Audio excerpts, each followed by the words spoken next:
güzelledin vapa görmedim.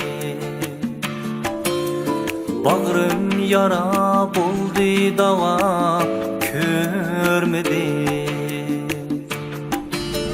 Aşık şıklar bevapalar bezmeden, bevapalar ecep ceza görmedi. Aşık şıklar bevapalar bezmeden, bevapalar ecep ceza görmedi. Hem o aşık bir güzelnin derdi de, bağrım yara kirpiginin zerde.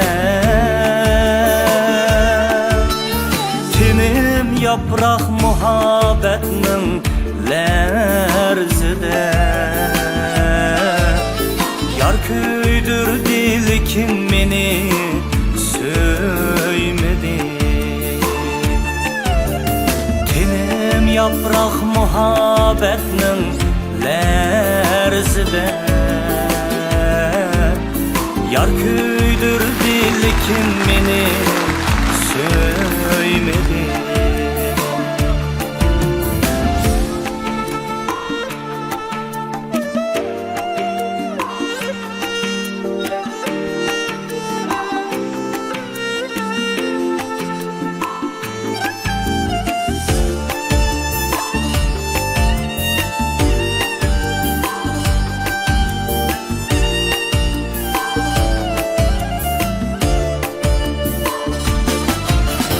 Estin çıkmaz tulun aydek yüzleri.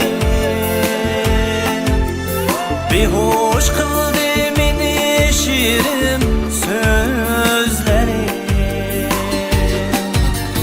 Tanda çolpanla aho közleri. Ben kül buldum yarın ot köymedi. Aşık güzelledin vapa görmedi. Bağrım yara buldu dava görmedi. Aşık şıklar bevapalar derdide. Bevapalar ecep ceza görmedi. Bevapalar ecep ceza